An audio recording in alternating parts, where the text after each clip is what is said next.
Alors nous sommes le dimanche 9 juillet 2017, nous sommes de retour à Bandol. J'ai quelqu'un à côté de moi, j'ai lui demandé de se présenter. Bonjour. Bonjour, Jean-Louis Carignard, je suis le délégué pour les sauveteurs en mer pour le département du Var. Alors je suis content de vous revoir puisqu'on s'est vu l'année dernière.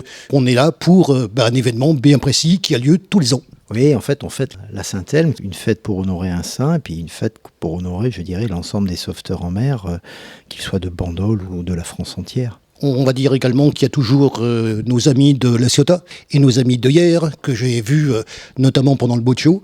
On est content de vous revoir, parce que ça fait comme la troisième fois qu'on vient sur Bandol. Je parle uniquement de la SNSM, mais je ne parle pas des autres manifestations. On commence à se connaître, et puis par contre, moi, ce que je vais vous demander, par rapport à l'année dernière, pour vous, qu'est-ce qui s'est passé durant cette année? Outre le fait qu'on a aussi quelque chose dont il faut parler, bien sûr, les 50 ans de quelque chose. Ce qui s'est passé depuis l'an dernier, puisque l'an dernier, c'était le dimanche 10 juillet que nous étions tous les deux, notamment à Bandol, dans l'occasion de cette fête, de cette célébration de la Saint-Elme. Depuis l'an dernier, je dirais que la mission est restée, on a sauvé des gens, on a secouru des familles en mer. Je pense à un sauvetage notamment au large de Cavalère, où une famille, pendant la nuit, voit son voilier pratiquement se fracasser sur les rochers, et les sauveteurs embarqués intervenir au petit matin et sauver ainsi un couple et leurs 2 enfants. Je pense à ces sauvetages parfois malheureusement tragiques, puisque la mer est un milieu hostile et que parfois on ne peut que regretter des décès ou des accidents mortels qui ont eu lieu sur l'été dernier notamment. Le fait aussi que pour la première fois, et à l'occasion des 50 ans de la SNSM, le Premier ministre a annoncé que cette année, 2017, serait déclarée grande cause nationale pour le sauvetage en mer. Et donc je pense que 2017, et ça a commencé dès le mois de janvier bien évidemment, au travers de cette reconnaissance de l'État, sera une belle année pour les sauveteurs en mer, mais je dirais une année qui permettra, je l'espère, comme les années précédentes, d'aller porter secours aux gens qui sont en difficulté en mer. Je vais poser certainement la question des activités de Bandol. Est-ce que vous avez des chiffres à nous communiquer du côté du Var cette fois-ci? Côté du Var, je dirais que c'est simple. Il y a chaque jour une vedette et demie à la mer. Si vous voulez, les chiffres, on peut leur faire dire tout ce que l'on veut. Moi, ce que je retiens, c'est que chaque jour, il y a une vedette, voire plus, qui est à la mer pour sauver des gens, des familles, des gens qui sont en difficulté et qui, malheureusement, ont besoin d'être aidés. Je faisais récemment, parce que c'est vrai qu'on nous demande surtout des chiffres, et souvent des chiffres. Depuis le début de l'année, dans le Var seulement, on en est à 160 interventions et nous avons 9 stations pour le faire. Au petit matin, c'était Bandol qui intervenait sur un voilier échoué. Hier, c'était Fréjus qui, de la même façon, allait intervenir sur un bateau qui était en avarie et dont les gens demandaient secours. Voilà, donc c'est quotidiennement que les hommes et les femmes embarqués comme sauveteurs sur nos vedettes viennent porter secours à leurs prochains. C'est important pour nous de venir vous voir. Outre le fait qu'on a ce rendez-vous régulier, c'est aussi l'occasion de vous montrer. Vous êtes là, et puis parlons également de cette cérémonie qui a eu lieu juste avant midi. Oui, en fait, cette cérémonie, c'est une tradition. Moi, j'aime bien les traditions parce qu'elles ont du lustre. Elles permettent de faire comprendre les choses aux gens qui viennent nous écouter ou nous voir. En matière de grands rendez-vous aussi, il y a eu, il y a quelques 15 jours, la journée nationale du sauvetage en mer. Alors ça s'est passé dans 3 villes en fait. C'était une grande première pour le sauvetage en France, puisque 3 villes avaient été sélectionnées. C'était Ouistreham, Brest et Toulon. Et on a eu la chance, nous, à Toulon, Varois que nous sommes, d'avoir le président national présent dans nos murs lors de cette journée du 29 juin.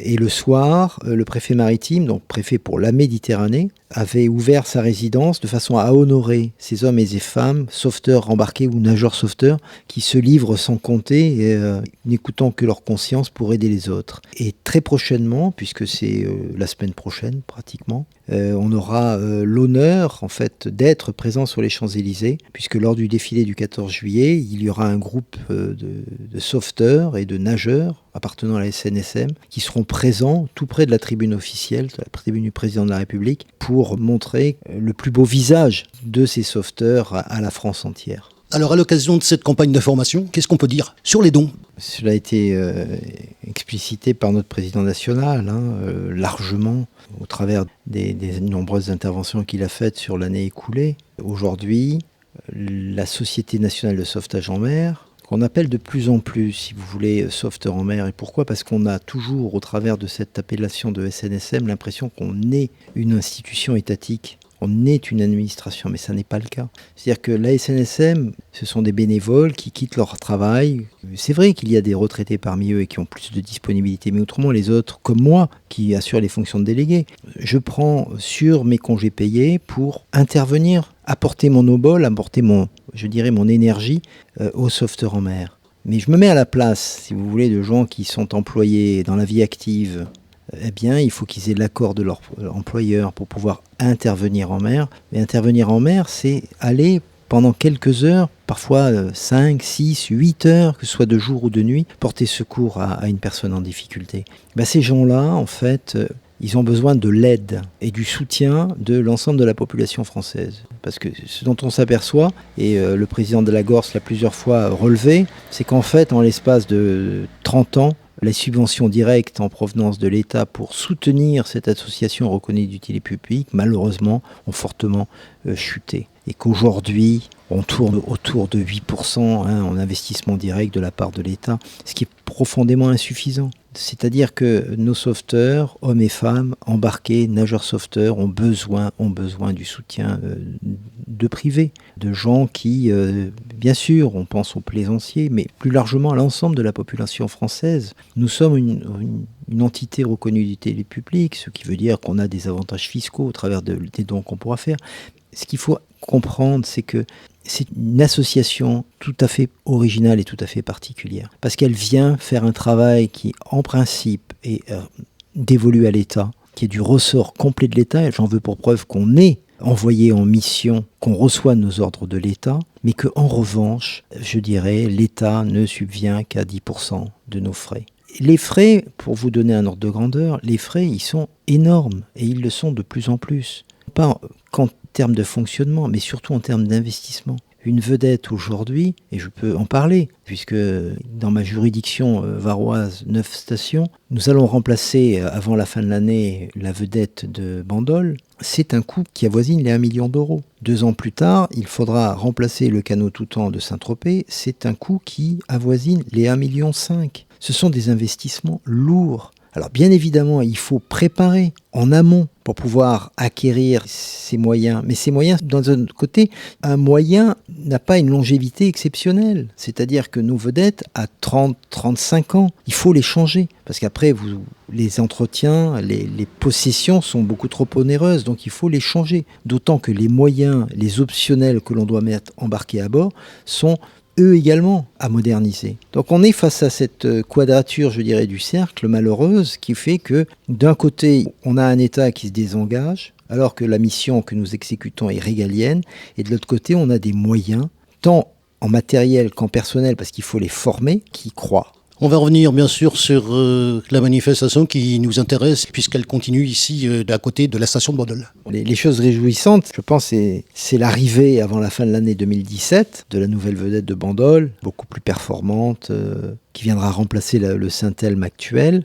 la 265 pour je dirais, les gens initiés, notamment les bandolés. Parce que la station, je dirais, et c'est vrai à Bandol comme dans d'autres stations, tant du Var que dans les autres départements, la station est implantée dans la municipalité. Elle fait partie de la municipalité. Le bateau orange, les gens en orange et en bleu que l'on voit embarquer, ce sont des citoyens bandolais de la municipalité, tout comme à Saint-Tropez, dont je parlais tout à l'heure. Voilà, donc ils font partie du tissu social. La bonne nouvelle, c'est ça, c'est l'arrivée de la prochaine vedette, avec un nouveau moyen, avec aussi, comme je l'ai vu ce matin, de nouveaux recrues qui arrivent, qui viennent s'intégrer dans cette belle famille des sauveteurs en mer. Ça, ce sont des bonnes nouvelles. Ça, ce sont des bonnes nouvelles. Et puis les bonnes nouvelles pour moi, et je reste sur mes propos précédents, c'est le fait d'aller secourir des gens, parce que les gens sont en difficulté, sont en détresse, sont en souffrance, c'est-à-dire d'aller les secourir, alors que ce soit au large, comme sur les plages, puisque nous nous occupons également de la surveillance et des interventions sur les plages de la municipalité bandolaise. C'est ça, c'est d'aller soutenir, aider, rassurer des gens qui sont en difficulté. Et le plus beau cadeau, je dirais, au-delà des dons dont nous parlions précédemment, le plus beau cadeau pour moi qu'un sauveteur, homme ou femme, puisse attendre de ces gens-là, c'est déjà un merci. Le fait d'avoir été secouru, d'avoir parfois même été sauvé d'une situation très très difficile, c'est d'avoir cette reconnaissance du cœur, ce merci que pas tous, je le dis et malheureusement je le déplore, mais pas tous n'ont envers ces sauveteurs hommes et femmes.